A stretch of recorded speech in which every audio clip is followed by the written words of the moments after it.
Hello everyone, मेरा नाम है विशुद्ध मिश्र। आपको मैं स्वागत करता हूँ बीएम एजुकेशन क्लास 8 के इस ऑफिशियल यूट्यूब चैनल के अंदर, जहाँ पर हम बात करेंगे माइक्रो ऑर्गेनिज्म फ्रेंड एंड फो का पहला लेक्चर।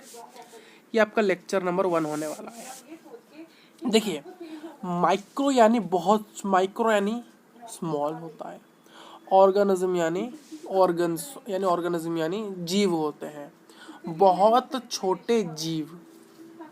जैसे कि ह्यूमंस को कहा जाता है लिविंग ऑर्गेनिजम्स। लिविंग यानी जिंदा, ऑर्गेनिज्म यानी जीव। माइक्रो ऑर्गेनिज्म भी आर लिविंग ऑर्गेनिज्म ही माना आता है। माइक्रो ऑर्गेनिज्म भी लिविंग ऑर्गेनिज्म होते हैं, बट ये जो लिविंग ऑर्गेनिज्म होते हैं ये इतने छोटे होते हैं कि हम अपने नेकेड आई से यानी नॉर्मल आंखों से इन्हें देख नहीं सकते। ठीक, ये बहुत अलग अलग क्लाइमेट्स में सरवाइव करते हैं। इनके क्लाइमेट्स बहुत डिफरेंट होते हैं।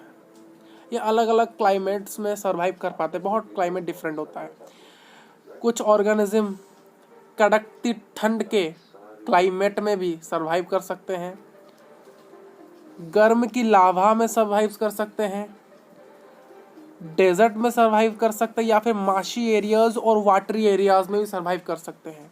यानी एक्सट्रीम कोल्ड रीजन में भी ये सरवाइव कर सकते हैं, एक्सट्रीम हॉट रीजन में भी ये सरवाइव कर सकते हैं, एक्सट्रीमली सैंडी रीजन में भी ये सर्वाइव कर सकते हैं, और एक्सट्रीमली वाटरी और माशी एरियाज में भी ये सर्वाइव कर सकते हैं। यानी आपको जो भी क्लाइमेट ह्यूमन बॉडी के लिए सेफ नहीं है, जैसे कि हम ह्यूमन बॉडी ज़्यादा ठंडी जगह में नहीं रह सकता। आप बिना स्वेटर पहने क्या शिमला जाते हो कभी? नहीं ना। तो माइक्रो ऑर्गेनिज्म शिमला में रहता है विदाउट स्वेटर्स। उनको कौन स्वेटर देता? कोई नहीं देता है। तो एक्सट्रीम से भी एक्सट्रीम कंडीशंस में और सबसे बेकार से बेकार क्लाइमेट में और सराउंडिंग और एनवायरनमेंट में भी माइक्रो ऑर्गेनिज्म सरवाइव कर सकते हैं। ठीक, देखिए, कुछ माइक्रो ऑर्गेनिज्म ऐसे होते हैं जो कि इंसानी शरीर के अंदर पाए जाते हैं, और हमारे बॉडी के अंदर वो कैसे जाते हैं? कुछ कभी कभी हम कहते हैं ना, नाखून मत चबाइए, नाखून मत खाइए। नाखून खाने से क्या हो, नाखून में कुछ कुछ माइक्रो ऑर्गेनिज्म होते हैं। तो अगर आप खाओगे तो माइक्रो ऑर्गेनिज्म नाखून के प्रेजेंट होगा, वो चला जाएगा आपके अंदर। तो चला गया कि नहीं? चला गया कि नहीं? है कि नहीं? है। आप अपने मोबाइल को टच करते हो तो मोबाइल में बहुत सारे बैक्टीरियाज माना जाता है। ठीक, क्लियर है? आप अगर बिना हाथ धोए खाते हो तो क्या होगा? अब बिना हाथ धोए का अगर आपने बिना हाथ धोए खाया तो क्या होगा? आपके हाथों में आप अपने हाथों को बहुत जगह छूते हो, तो वहाँ से आपको माइक्रो ऑर्गेनिज्म आपके हाथ में होगा। तो आप जब खाओगे तो ये माइक्रो ऑर्गेनिज्म आपका बॉडी के अंदर गया कि नहीं? और बॉडी के अंदर वो जाके क्या करते हैं, आपकी बॉडी से वो न्यूट्रिएंट्स लेना शुरू कर देते हैं। धीरे धीरे आपके न्यूट्रिएंट्स अगर और कोई खाने लगा तो आप धीरे धीरे वीक हो जाओगे, है कि नहीं? ये चीज़ है। कॉन्सेप्ट ये है कि माइक्रो ऑर्गेनिज्म कुछ ऐसे भी होते हैं जो कि इंसानी शरीर के अंदर पाए जाते हैं। वो आज पैरासाइट यूज करते हैं हमारे बॉडी के अंदर, हमारे न्यूट्रिएंट्स खाते हैं। हम जो फूड खाते हैं उनमें से कुछ पार्ट अगर हमारे बॉडी के अंदर माइक्रो ऑर्गेनिज्म है वो खा लेते हैं। ठीक, ये चीज़ें हैं। कहाँ कहाँ मिलते हैं? नीचे चलते हैं।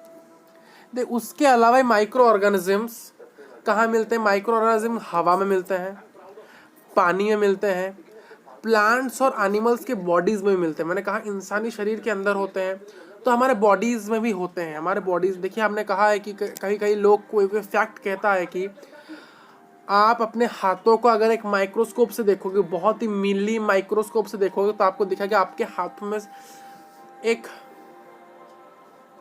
बाथरूम जो होता है, बाथरूम को जो टॉयलेट होता है, उससे ज़्यादा जो माइक्रो ऑर्गेनिजम्स होते हैं वो आपके हाथों में होगा अगर आप माइक्रोस्कोप से देखते हो।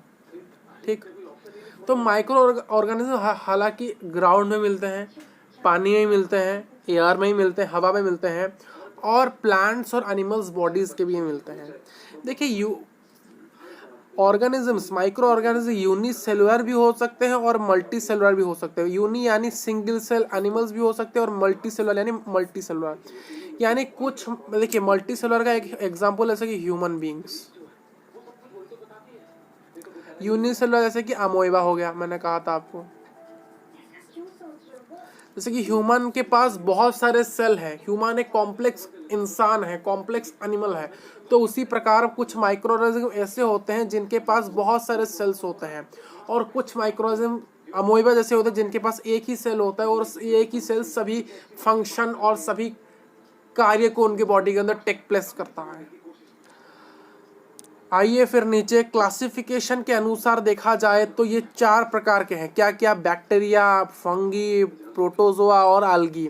देखिए इनके सिग्निफिकेंस के अनुसार, सिग्निफिकेंस यानी इनके महत्व के अनुसार, इनके भूमिका के अनुसार माइक्रो ऑर्गेनिज्म हार्मफुल भी हो सकते हैं, यूजफुल भी हो सकते हैं। यानी माइक्रो ऑर्गेनिज्म अपने को हार्म भी पहुंचा सकते हैं, अपने को अपने लिए यूजफुल भी हो सकते हैं। देखिए जैसे कि बैक्टीरिया का एग्जाम्पल है, जैसे कि बैक्टीरिया, जैसे कि लैक्टोबैसिलस। लैक्टोबैसिलस एक ऐसा बैक्टीरिया है कि जो कि हमारे लिए यूजफुल है, और वहीं हेमियोफिलुआ इन्फ्लुएंजा एक ऐसा बैक्टीरिया है जो कि हमारे लिए हार्मफुल है। उसी प्रकार ईस्ट एक फंगी है। ईस्ट क्या है? ईस्ट बेसिकली एक दही बनाने में, मिल्क फर्मेंटेशन करने में मदद करता है हमें।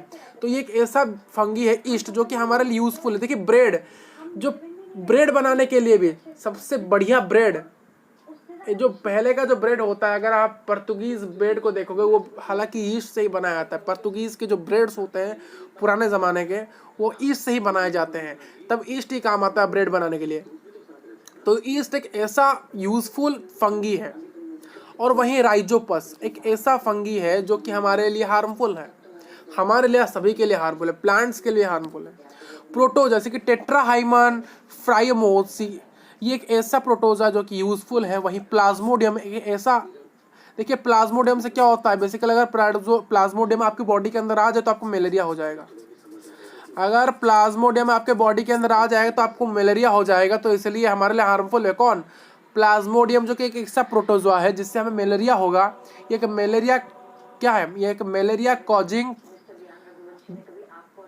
कॉजिंग माइक्रोस्कोप है, माइक्रो ऑर्गेनिज्म है, सॉरी। तो ये इसलिए हमारे हार्मफुल है कौन? प्लाज्मोडियम। और वैसे ही अलगी की बात की जाए, अलगी जैसे कि रेड अलगी बहुत यूजफुल है, रेड अलगी बहुत यूजफुल है। और वहीं गाइनोडियम एक ऐसा अलगी है जो कि हमारे लिए हार्मफुल है। ठीक, आइए नीचे गाइस, वायरसेस। हालांकि वायरस भी एक प्रकार के माइक्रो ऑर्गेनिज्म है, बट कई रिसर्चर और कई साइंटिस्ट कहते हैं कि ये बहुत अलग है माइक्रोस्कोप से। क्यों?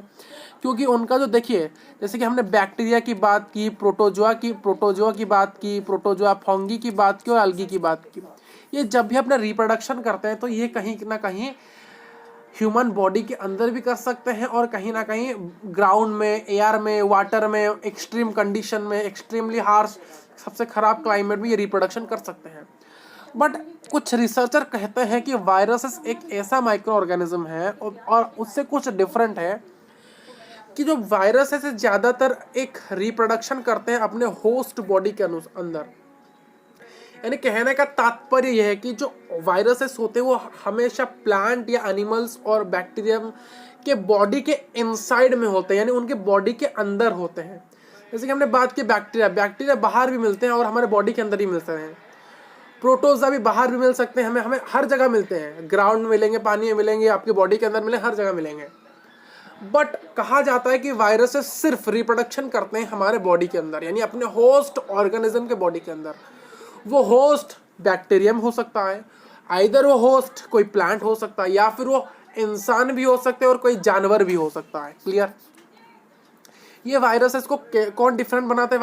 वायरसेस को सिर्फ यही पॉइंट डिफरेंट बनाता है अदर माइक्रो ऑर्गेनिज्म जैसे कि बैक्टीरिया, प्रोटोजोआ और हमारे हो गए फंगी, अलगी से डिफरेंट बनाता है, क्योंकि वो सिर्फ ओनली, देखिए ओनली वर्ड का यूज किया, ओनली रिप्रोडक्शन करते हैं। किसके अंदर करते हैं?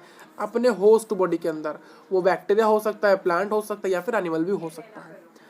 देखिए जैसे कि हमने कहा कि हमारे जो जितने माइक्रो ऑर्गेनिज्म के जो क्लासिफिकेशन वो यूजफुल भी हो सकते हैं, हार्मफुल भी हो सकते हैं। तो उसी प्रकार से वायरस यूजफुल भी हो सकते हैं और वायरस हार्मफुल भी हो सकते हैं। तो जैसे कि एक यूजफुल वायरस का नाम है लाम्डा फेग एक ऐसा वायरस है जो कि हमारे लिए यूजफुल है, हमारे लिए का सभी के लिए है, इस धरती के लिए यूजफुल है। और पिकनोरा एक ऐसा वायरस जो कि हार्मफुल है। देखिए कुछ यूजेस हैं किसके, माइक्रो ऑर्गेनिज्म के। माइक्रो ऑर्गेनिज्म कुछ यूजेस की बात कर लेते हैं गाइस। कर्डिंग ऑफ मिल्क, मिल्क को दही में, मिल्क को कर्ड यानी दही में कन्वर्ट करने के लिए एक माइक्रो ऑर्गेनिज्म का नाम है, एल से शुरू होता है, लैक्टोबासिस। लैक्टोबासिस कैसा बैक्टीरिया है जो कि मिल्क को दही में कन्वर्ट करने में मदद करता है, तो माइक्रो ऑर्गेनिज्म फर्मेंटेशन में मदद करता है। फर्मेंटेशन में कौन मदद करता है, ईस्ट। माइक्रो ऑर्गेनिज्म डाइजेशन करने के लिए मदद करते हैं, गोबर गैस का प्रोडक्शन करने के लिए मदद करते हैं। गोबर गैस कहाँ से प्रोड्यूस होता है, गाय के गोबर से भाई, गाय के गोबर से। क्यों, गोबर गैस क्या है, बेसिकली मीथेन है। गोबर गैस बेसिकली मीथेन है, और मीथेन कैसे प्रोड्यूस होता है, मिथानोजन से। मिथानोजन एक ऐसे बैक्टीरिया है जो कि गाय के गले में पाए जाते हैं, पता है। गाय होते हैं, गाय के गले में एक बैक्टीरिया मिलता है जिसका नाम है मिथानोजेंस। और इसी मिथानोजेंस के कारण जो गाय का गोबर होता है उससे मीथेन की सुगंध आती है, यानी मीथेन होता है बेसिकली। यानी देखिए जब गाय का गोबर आप देखोगे तो वहां से एक मीथेन की स्मेल आती है, और वो मीथेन की स्मेल इस मिथानोजेंस से कारण है जो कि गाय के गट में प्रेजेंट होता है। गट यानी उनके गले के पास, ठीक। कुछ बैक्टीरिया ऐसे हैं जिसको हम मेडिकल पर्पज के लिए यूज करते हैं, जैसे कुछ algae होते हैं, कुछ algae के ऐसे प्रकार पाए जाते हैं जो कि मेडिकल पर्पज के लिए यूज किया जाता है। कुछ ऐसे हमारे होते हैं, हमारे इस दुनिया में कुछ ऐसे माइक्रोजन नाइट्रोजन फिक्शन के लिए।